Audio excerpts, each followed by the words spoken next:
Hello, I'm Ronnie Eldridge. Welcome to Eldridge and Company. The preeminent activist and civil libertarian Bill Dobbs specializes in causes that many see as too controversial. As noted in the program when he was recently honored by the National Lawyers Guild, Dobbs is famous for telling it like it is and venturing into waters others wouldn't dare.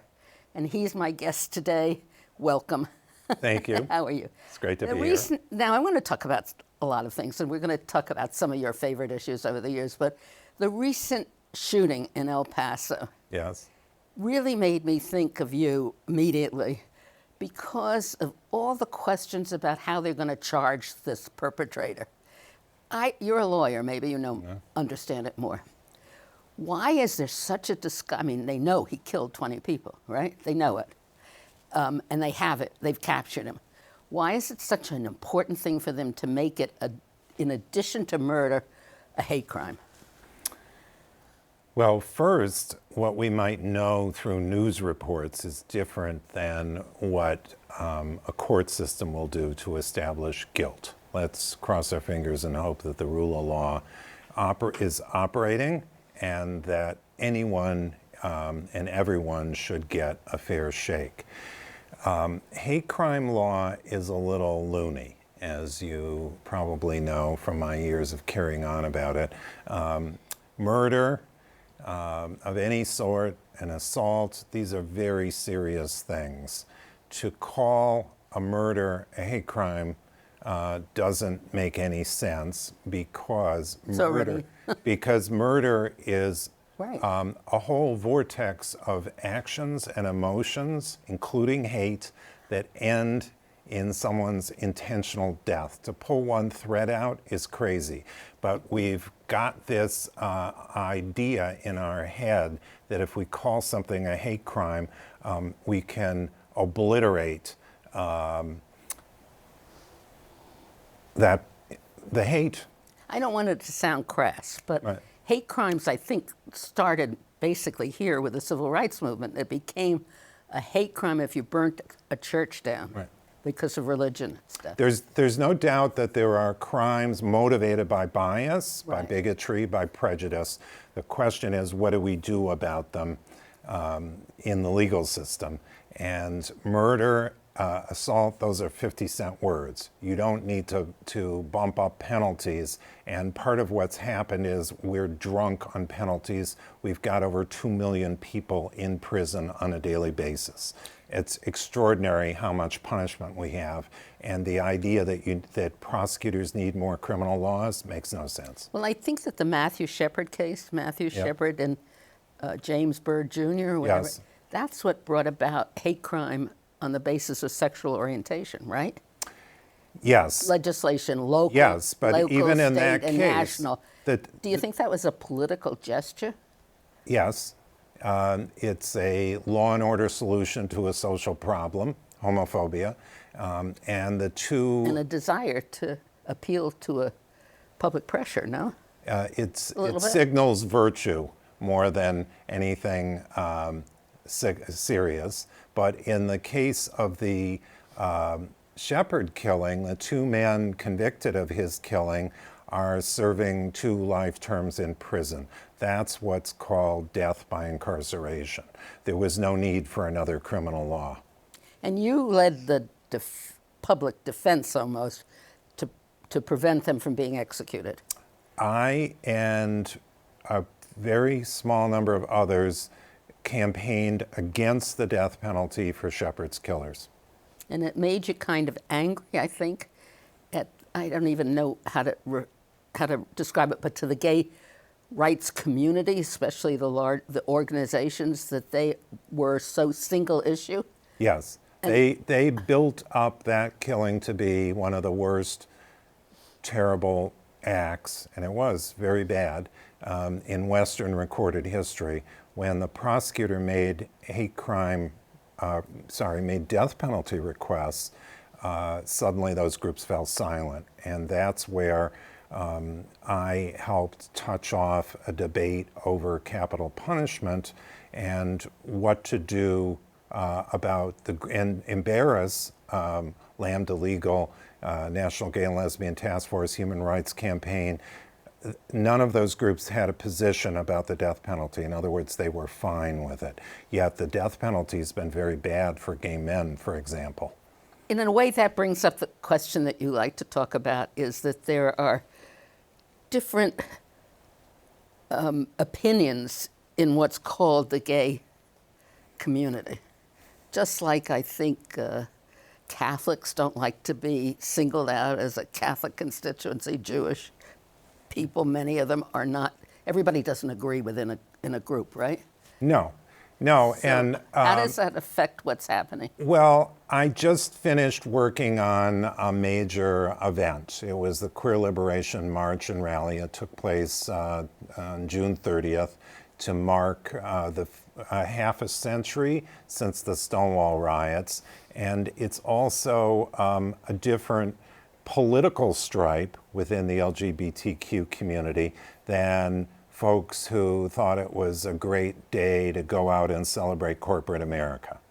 So our march did not have corporate floats and contingents, and it didn't have police in uniforms. And this was a way to recover the spirit of Stonewall. There's been a lot of progress made in that 50 years, but there also have been people left behind.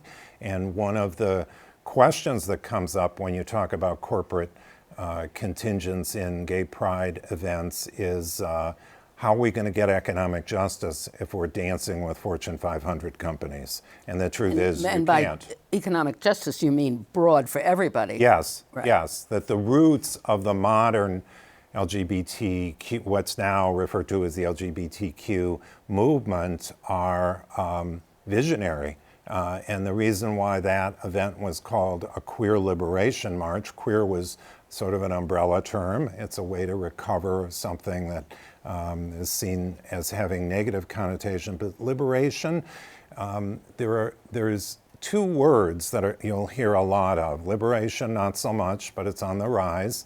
And you'll hear a lot about equality. And equality has almost become synonymous with LGBTQ. However, equality is very tiny.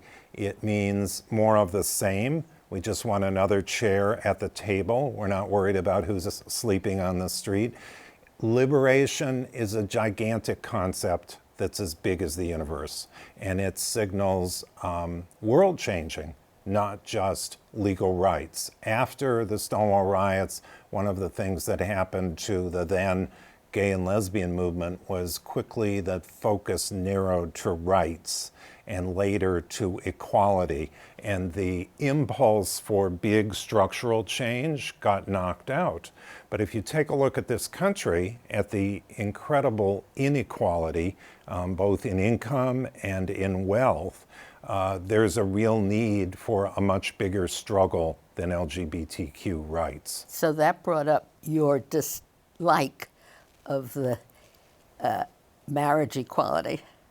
Remember that? Well, there are You many. don't like marriage to begin with. The world certainly has a lot of marriage, and people who are married, and especially those with children, are special. But there are other people whose lives deserve to be valued and not stigmatized or made second-class citizens. And there ought to be ways that we can separate, for example, the religious and moralistic overtones of monogamous married relationships from other kinds of relationships. That's an example of a bigger structural change rather than formal legal equality. We have formal legal equality for lots of things, but it also means that right now at Penn Station there are people who are homeless. And they're homeless because we've allowed our safety nets to fray, and we've allowed very wealthy people to control a lot of money, and there's a lot of pain at the margins because of that. Do you think that the gay community, is it all right to talk about the broad category as the gay community? Well, some people are okay with gay as an umbrella term. Some are okay with queer. Some are okay with LGBTQ. These are varying degrees of inclusiveness. But I speak of communities because the L, the G, lesbian, gay, transgender, bisexual, those are identities and constituencies. And we're in a long-term political coalition. I hasten to add that that long-term political coalition means there are stresses and strains from time to time. That the interests, for example, of gay men are different than of lesbians. But it goes beyond the initials, the groups that you've mentioned, doesn't it, nowadays? Yes. With all the different... There are many, many, which is why queer is perhaps a more expansive, because you have to put so many letters. There's nobody who's an LGBTQ person. They have a more simple identity. But there's intersex, there's asexual, there's allies. There are probably even straight people who are sneaking in under that queer band. So do you mind if I say the gay community? No, it's fine. Okay. It's fine. Do you think they were adequately represented in the Wall Street, what was it called? Occupy Wall Street? Occupy Wall Street, in which you were very active. Interesting you ask, because there definitely were gay, GLBTQ people very much a part of Occupy Wall Street. But this thing about equality that I've laid out, there were people in Occupy Wall Street who were LGBTQ who had a harder time understanding what Occupy was doing, because this equality thinking takes a toll. It makes it harder to understand what inequality is and what economic justice is, because we're lulled as gay people into thinking, oh, if I can, rent an apartment or get a job and there's a law against discrimination, then everything is fine. A 19th century feminist whose name never seems to emerge, said equality is a low and paltry ambition, meaning she'd figured out that long ago that just having women, for example, running Fortune 500 companies is not going to make for a better world. I was going to say that, because the gay community has all the same economic, Right. Yes, and one of the questions is, who's left behind? Transgender people, for example, have a very hard time socially with acceptance and space to be trans, and also a hard time fitting in economically, because there's a lot of discrimination. So that's an example. People of color who happen to be LGBTQ, same thing. And the marking the 50th anniversary was both a celebration of a lot of progress, but a continuing struggle. There are countries around the world, numbers of countries, where the stigma rises to a level of the death penalty for having gay sex. But that's an international question, Yes. and I think somehow the American community doesn't seem to be as active internationally, or maybe I just don't know about it. Well, certainly we should stand in solidarity with that and realize that human rights are indivisible. It's a very philosophical and historical thing that you're saying, because a lot of these young people, they weren't around in 1970, 69, 70. No. So they have no idea of what the progress has been. And it's like young women, too. Right. And it is curious and odd to see how time unfolds and culture and progress, you can go forwards and backwards at the same time. There are ways in which the gay and lesbian movement started in battles over sexual rights, and certainly a lot of progress made. Sodomy laws struck down. However, fast forward to the 21st century, we've got huge pressure on access to abortion and even the right to abortion. We have continuing stings around the country. But we had abortion in that whole same question in 69 and 70. Yes. Right. Yes. So you just want to make it more universal. You want, well, you know, we had, I'm a believer that people need to have a lot of freedom and bodily autonomy. This is under attack, though, depending on who you are and where you are. So we had a sexual revolution that made big changes in a relatively small number of years, but then realized that there were people who didn't go along with that, and they probably became the base of the pro-life movement. So you want us all to contribute to be contributing people to all of these movements. I mean, you'd like to social and economic. Yes, I mean, and actually remember, that's a hallmark of the very first group to arise after the riots was the Gay Liberation Front, and the Gay Liberation Front had a wide and radical vision for how the world could and should be changed. As years went by, that vision narrowed just to formal legal rights. In 1971, I remember, the Gay Liberation Front in New York then emerged as a Gay Activist Alliance. They split off. And I remember when I was at City Hall and, Mark Rubin came and told me all about what goes on West Street and the trailer things and how the police are always after them, or if you walk 3 abreast on the sidewalk, you can get arrested for not having a parade permit. So those were early days, right? And we wanted to amend the human rights laws. Right. All very important stuff, but what I'm getting at is that you can have such a narrow vision that progress becomes a bit of an illusion. I do want to say something about that 1969 history, the Stonewall riots, and the riots. The essence of those nights, 3 or 4 nights, was anger over a police raid. That was unusual. What was really unusual, and the reason why Stonewall is so important, even there had been organizing, the so-called homophile movement of people who were sexual minorities who were trying to get some more space to be able to lead their lives in the 40s and 50s,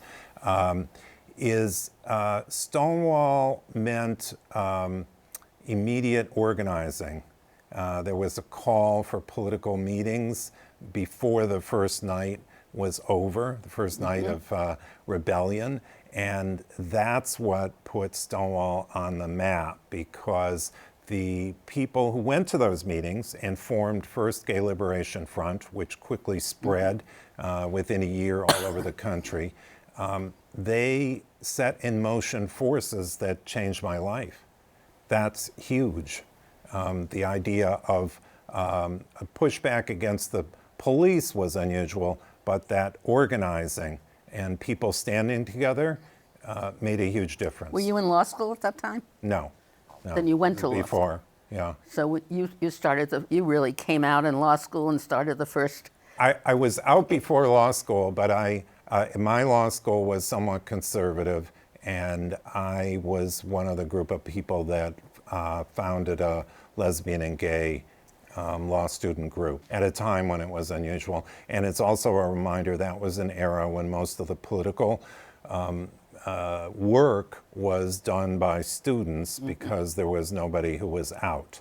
In the same way that once upon a time the lesbian, gay, bi community, before trans got added, we regularly had community meetings, town meetings, and there was a lot of community-wide engagement with big issues. Now the community business is done by people who work for nonprofit organizations and LGBTQ identified politicians. Yes. It's not like ACT UP. Correct. So in some ways we're, to use a big word, demobilized because the politicians have sort of run away with the agenda. And what was wonderful about June 30th is that brought forth a whole lot of people who wanted to engage again.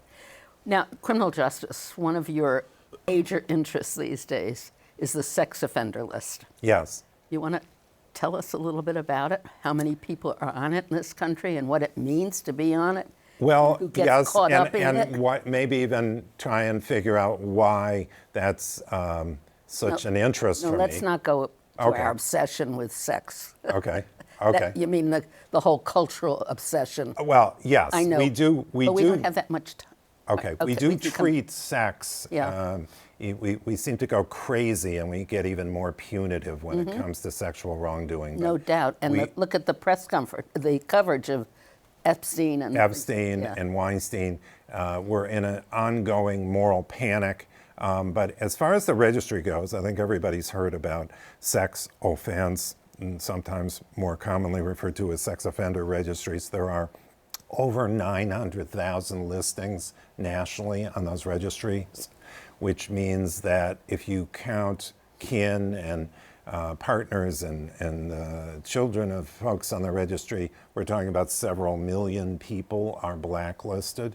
I have seen the devastating effects of people who are forced to register and oppose registries because they don't improve public safety, they don't reduce recidivism. This is what a mountain of rigorous research is telling us. And more important, they make it nearly impossible to reintegrate people. They constitute perpetual punishment. So these days, criminal justice is getting a lot more play in general. We're rethinking how we deal with wrongdoing and what we do. Punishment is extraordinary in this country, from the death penalty, solitary confinement, blacklists in the form of sex offense registries. Kind of unique in the world, isn't it? Yes, we're extremely punitive, even though we like to think that there's room for change. These lifelong punishments, some of them, like the death penalty, are irreversible, and we should not be putting people in cages to a point that there's no hope of change. So it's a big deal to watch Kamala Harris, Amy Klobuchar, if I'm saying her name right, they're getting a lot of flack for having been prosecutors because a lot more people are paying attention to criminal justice.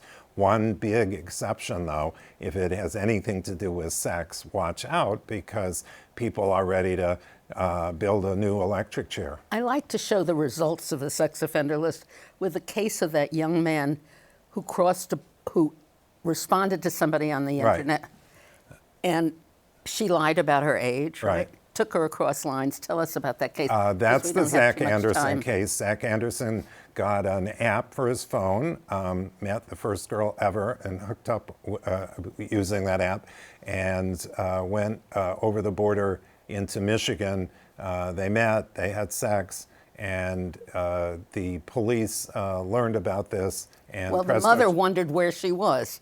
The mother wondered where she was. She told him she was how old? She told the young man that she was 16, which was old enough to have sex. She was 14. Right. So, and she was, I think, epileptic. So she had some health issue and was so her mother was very concerned. Where are you? And they called the police, and the police got onto this whole story. So the young man ended up on the registry. He brought her home, and the police were there. Yeah. Right? And they arrested him, even though the mother didn't want him arrested. Correct. The mother and daughter did not want to see anything bad done to the young man. And this didn't help, though. A big meanie judge was intent on putting Zach Anderson on the registry. There was a big outcry that I helped with to get him off the registry. And he now, as a result of being on the registry, was in jail and now has to live how? The parents had to buy him a separate place to live. Correct. Because he couldn't live where they live because they live near a school. Right. And it's on his record forever. Correct. Because he's now off the registry, but he is. Sex offense registries have extraordinary red tape that does nothing for public safety, if you care about that, but does a great deal of sadistic destruction to those who are required to register. And some people who serve their sentences are still incarcerated. Tell us about that. New York State, they can't get out because they don't have a housing placement that meets all the red tape requirements. So the Department of Corrections moves them to another prison that they call a residential treatment facility. They play a little George Orwell name game, and basically the The worst thing about being in prison is to not be able to get out on your release date. Right. So what are you doing? There's got to be a continued outcry about that. It's outrageous. It's like false imprisonment. Right. It is. It's a terrible thing. So thank you. I think people can tell your commitment and dedication to these issues. And what I love about it is it's a broader issue. I mean, you have a broader perspective of the world, which I love. Next time we have to talk about politics, because you're very, what are you? Very cynical about our current political thing. You want a Dobbs revolution, right? Well, I think we could use more term limits. Thank you very much, Thank Bill you. Dobbs. Okay.